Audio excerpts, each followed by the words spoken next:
18 novembre 1942. Campo Henderson, Guadalcanal. L'air du matin lourd et humide impliquait tout lorsque 16 combattants Lockheed PE-38 Lightning de la 339 Th Hunting Squad ont atterri sur les plaques d'acier de champ d'aviation. Des observateurs japonais cachés sur les bords de la jungle ont transmis leur rapport à Rabaul avec un ton d'ironie mal déguisé. Ce ne sont pas les intercepteurs agiles qui s'attendaient aux Américains, ni aux combattants légers capables de remettre en question la suprématie à partir de zéro. C'étaient d'énormes machines de 2 moteurs et de la double queue, qui semblaient remettre en question toutes les règles du combat aérien que les Japonais ont dominées. Pour les yeux entraînés à l'élégance minimaliste de Mitsubishi A6M0, tout dans cet avion semblait mauvais, trop lourd, trop complexe, une exagération typique de l'ingénierie américaine. Alors que Zero avait été perfectionné par soustraction, chaque herbe inutile éliminée, chaque composant simplifié pour obtenir une maniabilité unique, les Américains avaient fait le contraire. Ils ont ajouté des moteurs, du poids, des systèmes. À Rabaul, le siège de la 11e flotte aérienne japonaise a reçu ces rapports avec satisfaction. Il semblait confirmer ce qu'ils croyaient de Pearl Harbor, les Américains dépendaient d'un excès matériel parce qu'il manquait de l'esprit guerrier qui rendait les pilotes japonais invincibles. Personne n'a imaginé que ce moment marquerait le début de la plus grande révolution de la doctrine de l'aviation navale japonaise. Une destruction systématique de toutes les hypothèses sur la capacité américaine, déclenchée par une mission impossible qui se produirait dans seulement 5 mois. Les règles de la suprématie aérienne étaient sur le point d'être réécrites non pas dans les duels traditionnels, mais dans une nouvelle dimension de guerre que les Japonais ne concevaient même pas, une précision à long terme et chirurgicale, ce qui aboutirait à la perte de leur atout le plus précieux, une confiance inébranlable dans sa propre supériorité. Le premier panneau d'avertissement avait émergé des mois plus tôt, en août 1942, lorsque le renseignement japonais a enregistré l'apparition de ces étranges combattants sur les îles Aleutian. Le 9 août, 2 PE-38 du 343e groupe de chasse ont massacré une paire de Kawanishi H-6K hydroavions, le premier avion japonais renversé par des éclairages. Mais cette confrontation lointaine, enveloppée dans le brouillard des gerves, ne semblait pas pertinente pour le théâtre opérationnel principal. Le rapport initial de l'intelligence japonaise, distribué en septembre 1942, a respiré une dangereuse confiance en soi institutionnelle. Il a affirmé que la conception de 2 moteurs reflétait la tendance américaine à hiérarchiser la complexité mécanique par rapport à l'efficacité du combat, prévoyant que ces avions soient inférieurs à ceux des combattants japonais dans toute situation qui nécessitait une maniabilité. Parmi les officiers qui ont analysé ces rapports figurait le commandant Minoru Janda, le génie tactique derrière l'attaque de Pearl Harbor. Son évaluation, enregistrée dans les documents officiels de la marine, a été franc: les Américains, incapables de correspondre à notre zéro avec des combattants conventionnels, ont maintenant recours à des conceptions non conventionnelles. Chaque composant supplémentaire est un point de défaillance supplémentaire. Zéro est né d'une philosophie guerrière, résultat maximum avec un matériau minimum. Ces appareils américains représentaient le contraire, excès comme dogme. Les premiers affrontements semblaient confirmer la confiance japonaise. Lorsque le PE-38 a commencé à fonctionner à Guadalcanal en novembre 1942, les pilotes japonais ont rapporté que les combattants américains ont évité le combat de mêlée. Ils ont interprété cela comme une peur, et non comme une stratégie. Le premier choc royal est venu le 18 novembre, lorsque les pilotes de la 339e équipe, escortant des bombardiers BE-17, ont abattu 3 avions japonais. Modeste en nombre, cette confrontation a révélé quelque chose de sans précédent: le PE-38 a refusé de se faire des duels de manœuvre, préférant les attaques rapides et de vitesse, profitant de l'avantage de l'altitude. Mais c'est le 27 décembre 1942 que le commence à s'imposer. 12 PE-38 du 39e escadron de chasse ont engagé une formation japonaise au-dessus de Dohadorura, en Nouvelle-Guinée. Le combat fut bref mais dévastateur. Les Américains, maintenant des altitudes inaccessibles aux chasseurs japonais, détruisirent plusieurs ennemis avec des pertes minimes. Le journal de guerre du 4e groupe aérien japonais, capturé après la guerre, fait état d'une inquiétude croissante. Décembre 1942, des chasseurs bimoteurs apparaissent au-dessus de nos bases à des altitudes que nous pouvons à peine atteindre.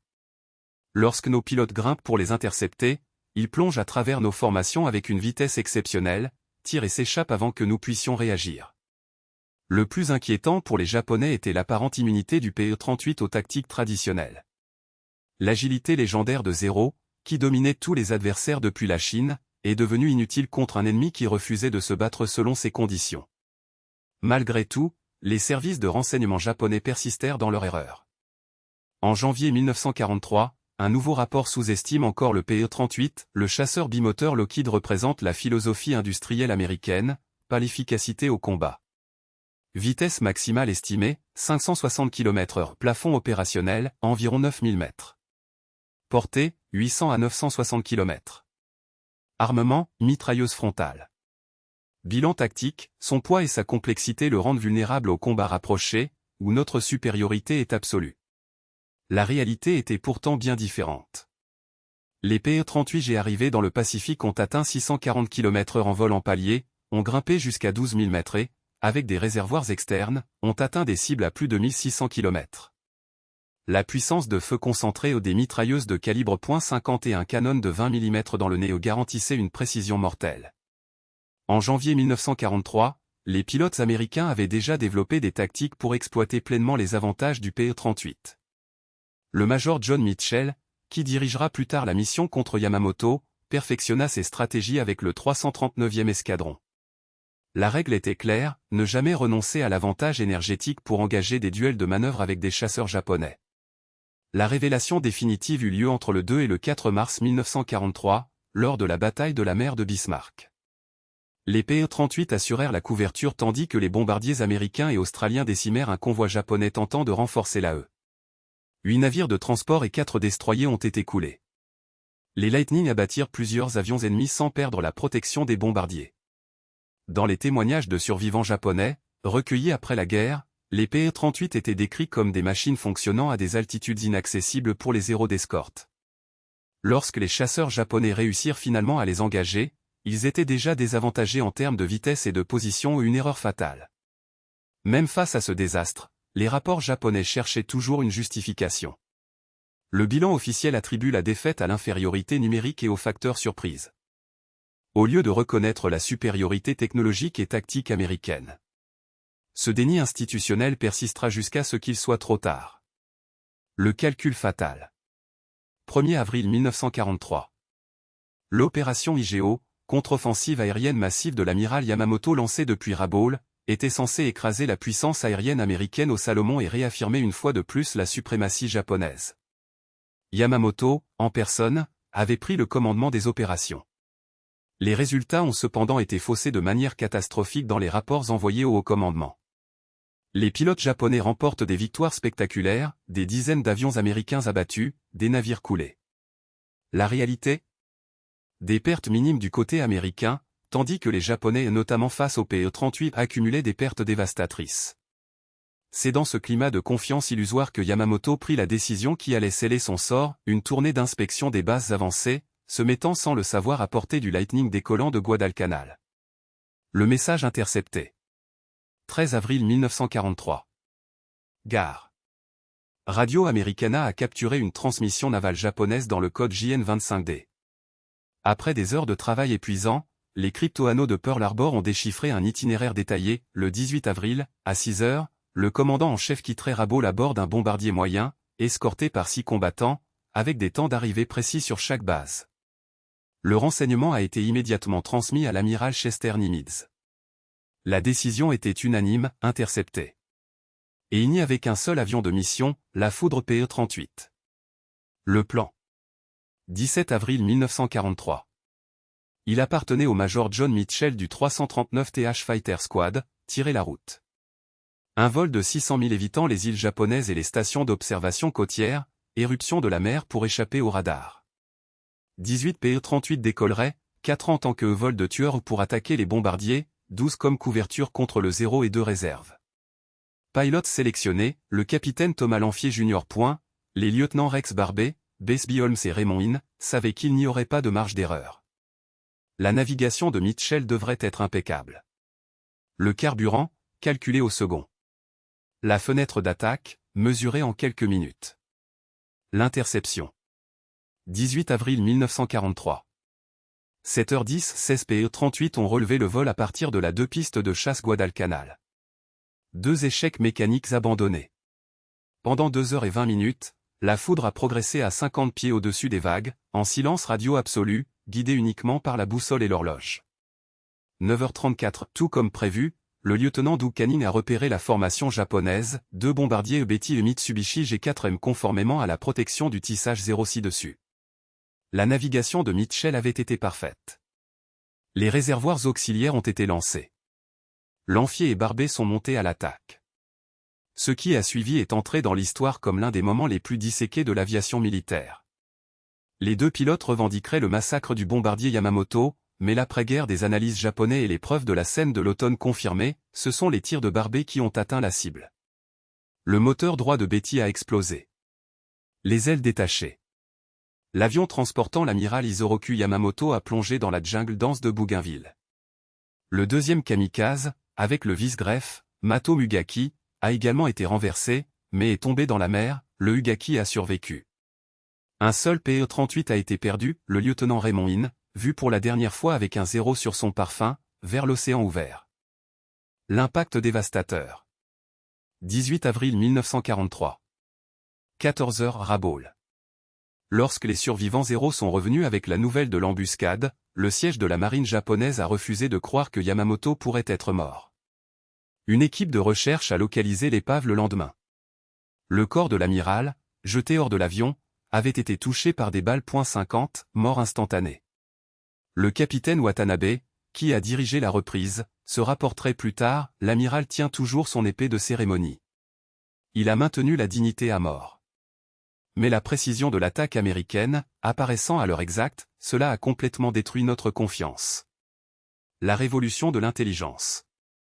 Une interception réussit à forcer une réévaluation radicale du PE-38 par l'aviation navale japonaise.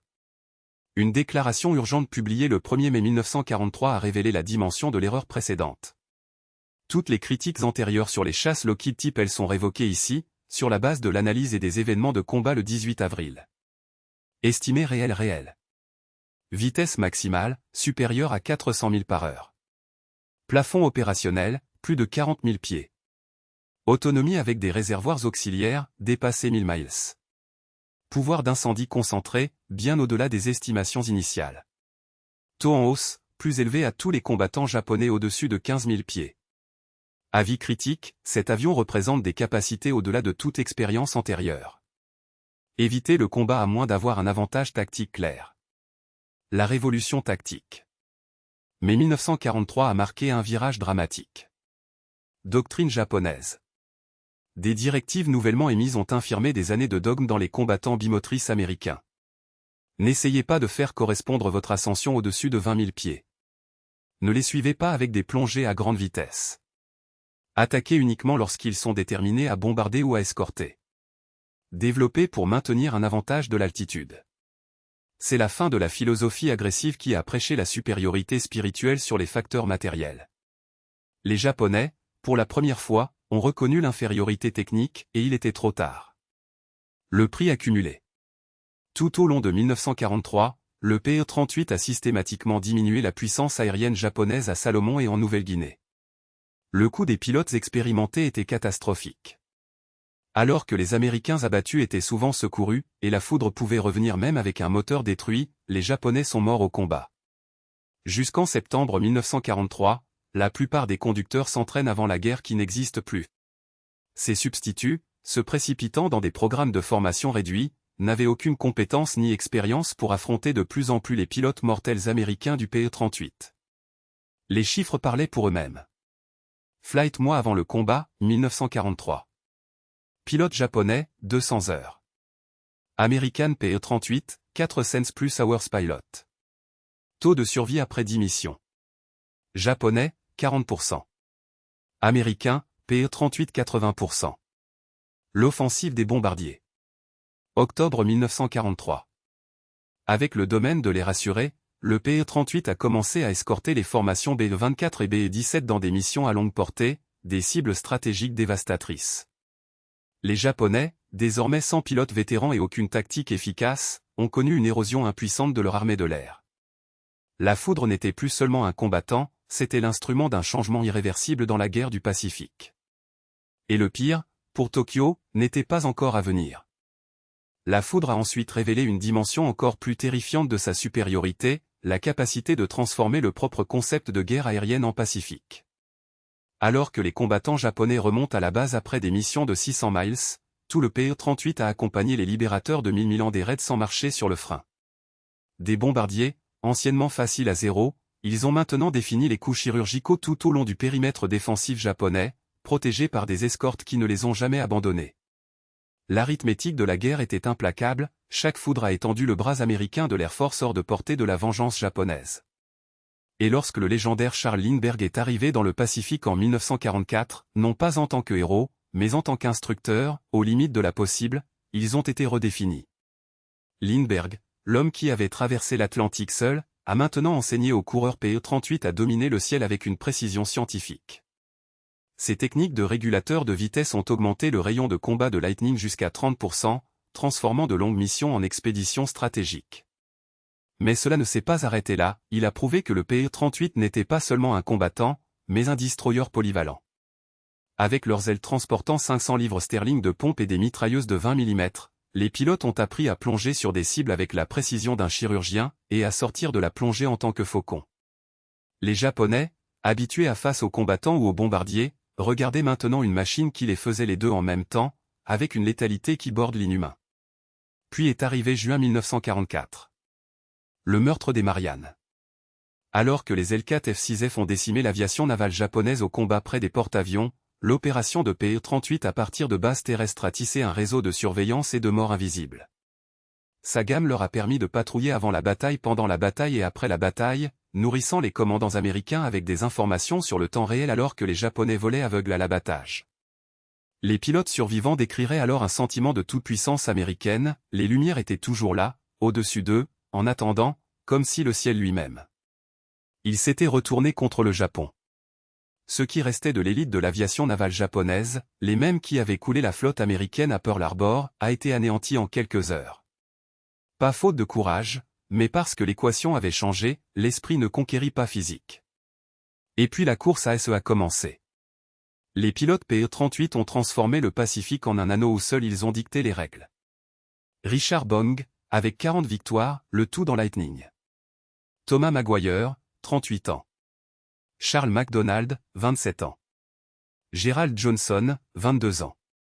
Nombre qui n'étaient pas seulement des statistiques, mais des phrases. Dans 2 ans de combat, ces hommes ont dépassé les victoires totales de tous les AC japonais qui avaient volé depuis 1937. Le PE-38 n'était plus un combattant. C'était une usine de légende. Et chaque victoire n'était pas seulement un avion abattu, c'était un coup moral à un empire qui ne pouvait plus remplacer ses meilleurs hommes. Lorsque 1945 est arrivé, l'aviation navale japonaise a cessé d'exister comme force de combat. Pas faute de pilotes, bien qu'ils soient rares, mais parce que le PE-38, avec leurs frères américains, avait effacé les connaissances qui soutenaient cette machine de guerre. Les Japonais, dans leurs évaluations d'après-guerre, ont admis ce qui était déjà évident, ils n'ont jamais compris la philosophie derrière la foudre. Tout en pariant sur la simplicité et la maniabilité, les Américains avaient construit une machine basée sur la redondance, 2 moteurs, 2 supercompresseurs, l'énergie, vitesse et altitude comme arme, le feu concentré, 4 mitrailleuses et un canon aligné pour un seul point d'impact, et la polyvalence, chasse, bombard, reconnaissance, tout en un paquet. Chaque caractéristique que les Japonais considéraient comme « excès » s'est avérée décisive. Chaque agrafage qu'ils ont économisé au nom du poids leur coûte la guerre. Les nombres finaux sont la signature de cette dévastation. Un 800 plus avion japonais déposé par PE-38 y compris le Yamamoto G4M, une exécution d'air qui a brisé la colonne vertébrale de la commande japonaise. 10 037 éclairages produits, avec des pics de 400 unités par mois en 1944, tandis que le Japon a eu du mal à fabriquer 300 combattants de tout type au cours de la même période. 65 000 plus mission du Pacifique, de la chasse à la chasse aux attaques au sol, avec un rayon moyen de 600 miles, des distances qui ont laissé les zéros attachés au sol. Impact de Yamamoto, ce n'était pas seulement la mort d'un amiral, mais la démonstration qu'aucun chef japonais n'était en sécurité. La morale? Détruit. La stratégie? Paralysée. Et tandis que les Américains ont perfectionné le PE-38J et le PE-38L avec des moteurs plus puissants, les ailerons aidés, les freins de plongée et les cabines chauffées pour les missions de haute altitude, le Japon est revenu. Les zéros, obsolètes depuis 1942, ont maintenant été pilotés par des recrues avec moins de 20 heures de vol, tandis que les Américains sont arrivés à l'avant avec 400 heures de formation, et un avantage qu'aucun kamikaze ne pouvait compenser, ils savaient ce qu'ils faisaient. Les documents japonais capturés révèlent le désespoir, toutes les opérations de la flotte devraient considérer la reconnaissance et l'attaque du PE-38. Les mouvements de jour dans leur zone sont le suicide. En 1944, cela signifiait que la moitié du Pacifique occidental était un territoire interdit pour la marine impériale. Pas faute de navires, mais parce que le ciel appartenait à la foudre. Et lorsque les derniers modèles japonais, le N1K2J George et le Kiel 84 français sont arrivés finalement, il était trop tard. Excellents sur papier, rares dans la pratique, ils ont été confrontés non seulement au PE-38, mais à tous les inondations de Mustang, de Tonnerre, de Hellcat et de Corsair que l'industrie américaine crache sans arrêt. Pendant ce temps, les héros étaient toujours assemblés par des travailleurs forcés, avec des métaux de qualité douteux, par des ingénieurs qui savaient que chaque pièce était la dernière. Les témoignages des survivants sont la confession finale. Lieutenant-commandant Sadamu Kamashi, 1946. Nous avons commencé la guerre en croyant que notre esprit a gagné Materialis. American Emo. Le PE-38 a prouvé que la physique ne se soucie pas du courage. Capitaine Théo Taname, 22 victoires. La foudre n'était rien de mieux, sauf tout. Ce n'était pas le plus rapide, ni celui qui s'est avéré le plus élevé. Mais c'était suffisant en tout, et imbattable dans l'ensemble. Nous les avons appelés ombre de deux queues parce que partout où nous serions là, ils étaient déjà là.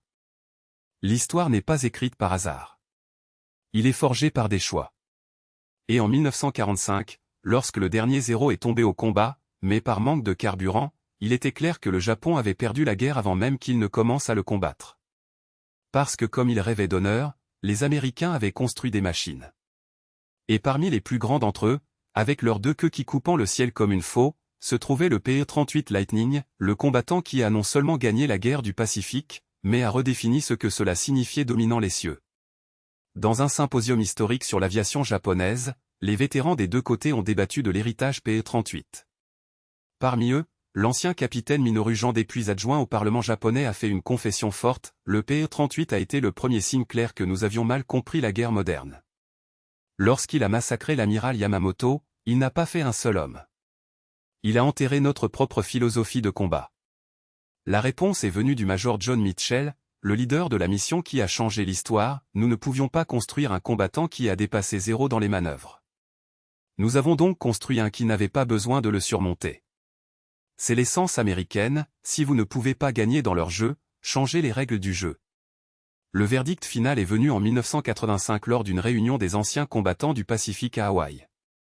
Kenji Yanaga, le pilote d'escorte de Yamamoto qui a survécu à la guerre, a commenté des mots qui ont fait écho comme une épitaphe. En 1942, nous avons jeté le PE-38 parce que nous l'avons jugé pour nos normes. Ils ont construit une arme qui a rendu les épées obsolètes. La mort de Yamamoto n'était pas seulement une mission réussie. C'était une démonstration calculée, l'Amérique pouvait atteindre n'importe quelle cible n'importe où avec un avion que le Japon avait sous-estimé comme impossible. Mais la leçon la plus cruelle était différente, le PE-38 a enseigné que la guerre moderne n'est pas acquise avec l'excellence individuelle, mais avec les systèmes. Pas avec l'esprit guerrier, mais avec une capacité industrielle. Pas avec des solutions élégantes, mais avec des solutions qui fonctionnent. Ils ont ri au PE-38 en 1942. Le 18 avril 1943, il a tué son plus grand amiral. En 1944, il a dominé ses cieux. Le rire a cessé pour toujours quand ils ont réalisé qu'ils ne combattaient pas les pilotes, ils ont combattu une machine de guerre qui a transformé la qualité, la précision de routine et l'audace mathématique. Aux hommes qui ont piloté la foudre, vous n'avez pas seulement gagné une guerre. Redéfini le concept même de la victoire. Les nombres qui comptent. La mort de Yamamoto le 18 avril 1943 n'était pas seulement la perte d'un brillant stratège. C'était le moment où la destination de l'aviation navale japonaise a été scellée.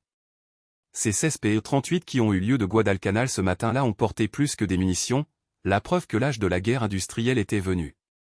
Plus le courage de quelques-uns, mais la capacité de produire des armes de masse supérieure, de former des pilotes à l'échelle et d'employer la technologie avec une intelligence mortelle.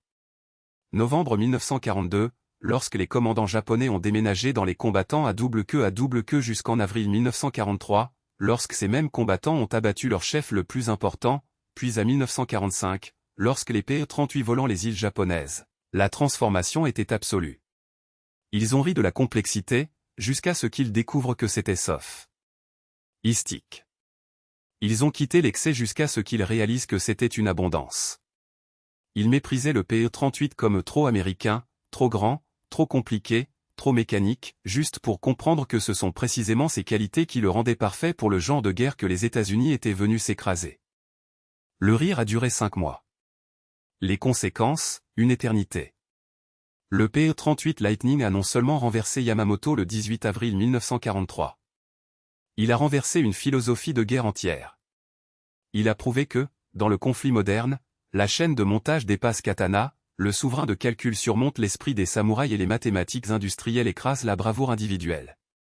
Ils ont ri du Lightning PE-38 jusqu'à ce qu'il retire Yamamoto du ciel. Après cela, le seul son qui restait était la cernière des moteurs Allison prenant la puissance américaine où qu'il voulait quand il le voulait. La foudre était tombée. L'ère de samouraï était terminée. Le siècle américain avait commencé.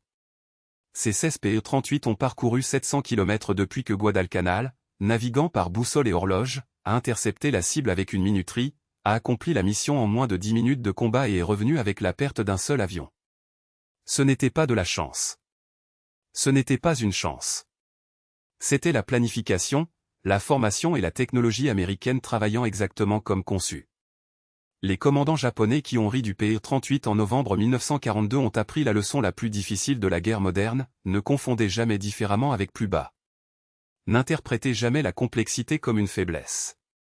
Et n'a jamais ri à l'avenir quand il arrive avec 2 moteurs, armés de feu américain et guidés par l'intention américaine. Le Lightning PE-38 avait le dernier mot.